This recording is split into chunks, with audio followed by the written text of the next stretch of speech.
So, Dave Mingay, NEU District Exec Member, Activist Extraordinaire. It's November 2022.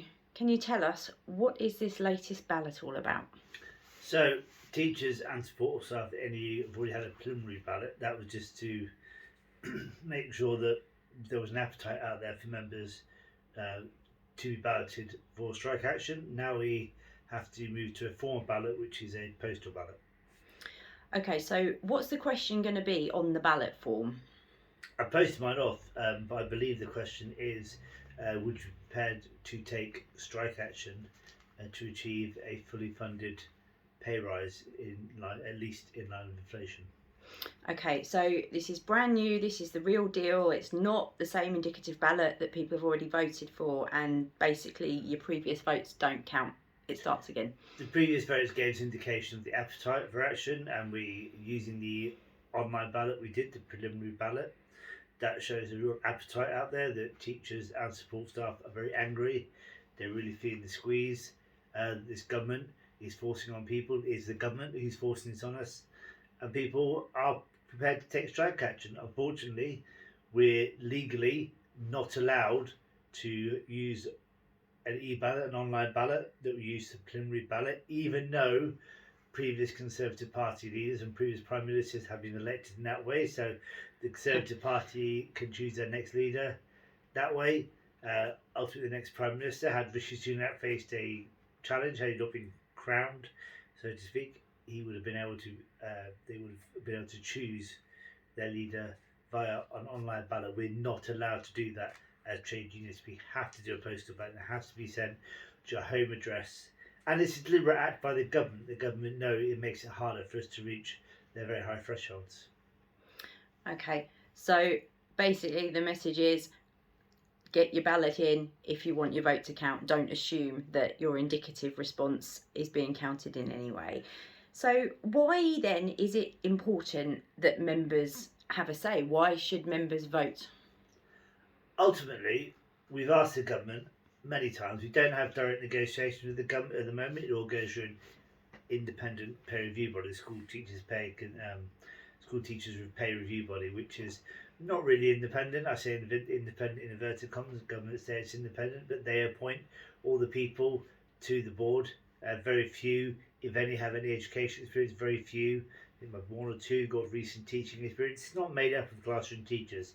It's not made up of your peers. It's made up of people who've got financial backgrounds in investment, backgrounds in banking, and they're all appointed by the government of the day. The government can choose who wants on the review body, and 9 times out of 10, the SCRB rules in favour of the government. We, alongside other unions, submit our evidence, and we submit a pay claim.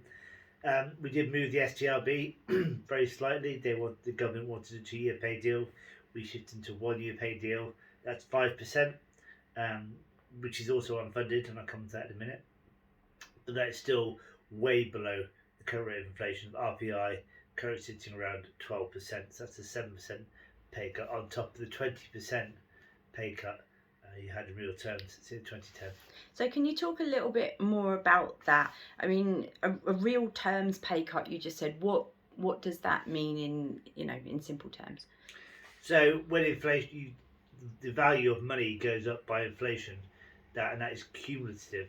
So we know that since 2010, when we measure the amount, the pay award teachers have been given by the School Teachers Review Body, by the governments of the day.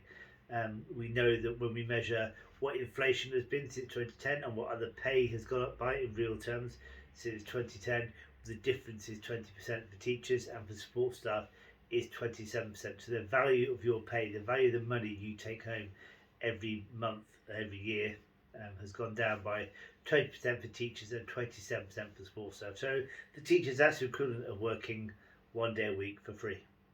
So what I'm hearing is really you would be striking if people vote for a strike.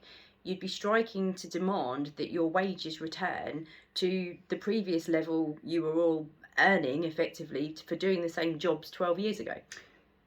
In the words of a recent campaign that's going around, set up by the CW and the RMT, enough is enough. People have had enough of their wages being constantly suppressed. over time. We're now facing cost of living crisis, and the cost of living crisis is caused by wages not keeping up with inflation. And every time your wage doesn't go up by inflation, you're getting poorer. So the government is effectively saying to you, it's okay for you to get poorer every year. Now that's not okay. It's not okay for someone to be made poorer every year. That's just not okay. And no one should accept that. If we had any other option but to strike, we would take that option. We've tried to talk to the government, we've written to the Secretary of State for Education, whoever it may be, we've had countless over the years. We do write to them, ask for meetings, ask them to restore pay, and they all refuse. And we are balloting alongside other unions. NSUWC are also balloting along the same lines. Okay, so for example, other unions, I believe, have actually accepted a pay offer for support staff specifically, but yet the NEU is still balloting your support staff. Why is that? It's a really good question, actually, because Unison, GMB, and Unite, they're the support staff, the main support staff unions, and they have negotiating rights for support staff, which the NEU doesn't currently have. Now, the government offered a pay deal, which is a flat rate of just under £2,000 full time. For support staff, it works out between £1,400 and £1,500, depending on the hours you work, depending on your contract. However, just like the teachers' pay award, it is unfunded. It has to cover existing budgets, and we're saying that is not acceptable. And we are balloting our support staff, asking for an increase in funding to cover that pay award. We can't negotiate directly on pay, but we can negotiate on funding in education. We can demand greater funding in education, because ultimately the teachers' pay award combined with the support staff pay award, which are both unfunded, have to come from existing budgets, and school budgets are not going up by anywhere near inflation, never mind added to this pay award, it will lead to job losses. It will lead to more cuts in services in schools. It will lead to less support for the most vulnerable children in our schools. And already schools are at breaking point. Already schools are struggling to balance their books with the demands continued placed on them by the government. So we're continue to ballot our support staff for an increase in funding alongside our teachers, because it's just not acceptable that schools have to make that choice. The government could increase education funding. The government is choosing not to increase funding in education. Okay, so if people are really not happy about this and they want to obviously put their vote forward for strike action, can you explain about this threshold that you need to meet and how many yes votes you need out of the eligible people that can vote, and how all of that works so that a strike could even be called? So the government has put in place very high thresholds for most public sector unions, and we have to get 50% a 50% turnout, and on top of that we have to reach 40% of everyone who is eligible to be balloted, not those who return their ballot paper, but 40% of all those who are eligible to be balloted have to vote yes. So the closer to 50% we get, the higher the yes vote needs to be. So the closer to 50% turnout you get. Yeah, closer to 50% turnout we get, the higher the yes vote has to be. It's a challenge, it's not insurmountable. Other unions have done it. The RCN have just beaten those thresholds, other unions have beaten those thresholds, and in the preliminary ballot we did beat those thresholds. A postal ballot is very different and a lot harder to win, but it's really important that if you get your ballot paper, you fill it in yes, mark vote yes, and put it in post straight away. So that is literally how people vote then. It's just as simple as that. You get your ballot paper, you open it, you mark it yes, put it in a paid envelope, put it in the post.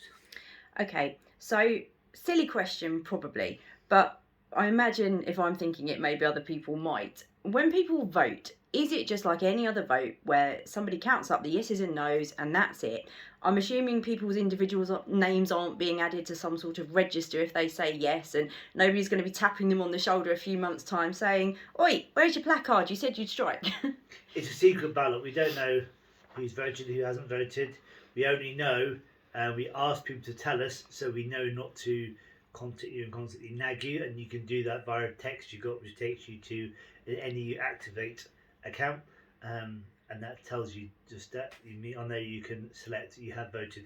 That helps us track what the current threshold is, because we otherwise you have no way of knowing who's voted and who hasn't. It is a secret ballot. We won't know if you voted yes or no. We're not asking people to tell us they voted yes or no. We're just asking people to tell us if they voted, so we can keep track of where we are to meet those thresholds. And so people get a text message with a link that they can click on, is that right? People have a text message or maybe an email or both that takes you to NEU Activate, and that gives you little tasks to do, and it takes seconds. You just click on the thing that says yes, I voted, and then it tells us that you voted. And again, we don't know how you voted. It's a secret ballot. So can you just explain a little bit more, why does that matter? You were saying so that we don't chase you. Can you explain who does the chasing and why and what happens? So some paid officials and lay officers like myself will be calling people over the next few weeks and months, asking people to vote. We haven't recorded that you voted. We haven't got our system that you voted. We will call you to remind you to vote. We might send you text messages. We might send you email reminders. We won't do that. Particularly call you. We won't call you if we know you voted, because we know you voted. We know your vote has been cast. We'll only do it if we know you haven't voted. And so a lot of district secretaries like yourself at the moment have been trying to round up volunteers to help with the chase up. So it is entirely likely then that the people who are actually making these phone calls to chase their fellow members are just ordinary teachers coming home, probably pretty tired from a full day of teaching, and then picking up the phone to ring around everyone in their district that they don't know has voted in their free time to chase these people up. So I suppose really people could be doing their colleagues a bit of a favour there by just clicking that link and saying they voted, so it's one less person for you all to ring. If you say you voted yes, it saves us time, it saves us money. Calling people costs money. Obviously, texting people costs money. It's important though that we beat these thresholds. It's really important that you vote. We have a very long ballot window, and that's because we know that the CW are taking strike action in November. It's currently suspended, but there's more scheduled for the end of November and possibly December, and that will hold up the post. We wish our colleagues in the CW well. We want them to succeed. We want them to win. However, we do have to work with a limited postal system, again because the government won't let us do online balloting, which they can use to choose the next Prime Minister. We can't use for anything else. So you've explained why there's such a long window, but what is the actual deadline to vote? The actual deadline, the ballot closes on the 13th of January. And again, it's very long because we weren't expecting there to be much post in November. If you're in the sixth form college, you have until the ballot closes on the 11th of November. If you're a sixth form college teacher, that's the 11th of November. So really the next couple of days are crucial for you to get your ballot in the post. If you haven't voted, for those members who are working in schools and nurseries, then it's the 13th of January. Again, because we had to make sure that all as many votes could get in as possible, with the CW action in mind, which is still scheduled for the end of November and likely in December, because obviously they want to cause disruption so they can win their fight, which we want them to do. So when you say the ballot closes, the papers have to have been received by that date, The papers not have to be put received. in the post. Don't put them in the post on the 11th of November. Don't put them in the post on the 13th of January. They have to be with Civica. I think it's Civica who I can't remember the name of the company, the Electoral Reform Society. It has to be with those people by that date. I think it's usually 12 o'clock, and people have hand-delivered them in the past, but they have to be with them at that point. So the people who've got until January to vote, why should they not put off voting until January? We don't know what the post is going to be like. We know will be delays with the CW action, which may well be ongoing. And the easiest thing to do is just get it out of the way. Just do it straight away. Okay, now what should people do if they haven't received their ballot form yet? If you haven't received your ballot form yet, you can email ballotinquiries@neu.org.uk with your name, address and membership number if you know it, and they can issue you with a new ballot. And if you suspect that the reason you haven't received your ballot is because you haven't potentially updated your contact information in a while, is there somewhere that you can do that as well on the system? If you go to My NEU, you can Google My NEU. It takes you to the the webpage. You can register an account with your membership number. And it can, if you don't know your membership number, you can find that by emailing the membership department, membership@neu.org.uk, and you can update your details yourself. And it's really important, because if your email address is your home address is wrong, you obviously won't get a ballot. We don't know you've moved house. The only way we know you've moved house, or moved schools, or changed jobs, the only way we know that is if you tell us. We don't know that information otherwise. Okay, so to sort of wrap this thing up, can you remind us what happens if not enough people vote? If not enough people vote, if we don't meet the thresholds, we can't strike, and we look foolish in the eyes of the government. We'll be defeated, and it will be probably quite a long time before we could do it again. It'd be a very difficult thing to achieve again. So it's so important. No one wants to lose a day's pay. No one wants to go on strike. It's not something we want to do. It's not something we take on lightly. The stakes are very high, but enough is enough. Teachers cannot keep losing money year on year. If we don't get at least an inflation-based pay rise this year, we've lost another 7%. That'd be 27% we've lost in 2010. And again, support staff, their pays go up slightly, closer to inflation, because of the flat payment that all local government workers have got. But again, it's unfunded, and again, funding is a crucial issue. And the central part to our ballot for teachers and support staff is that any pay increase has to be fully funded, because otherwise the children will suffer. And when people say think about the children you're taking today's action, well, we're thinking about the children, because recruitment retention has never been worse. We've got so many teachers leaving. We know the government can't recruit enough teachers. People don't want to be teachers, and ultimately funding is going down every year. It's just not enough. Okay, so Dave, to conclude, what action should people take now if they haven't already? Vote. Please vote, and tell us you've done it by the link you got emailed or texted to you. Brilliant. Thank you very much.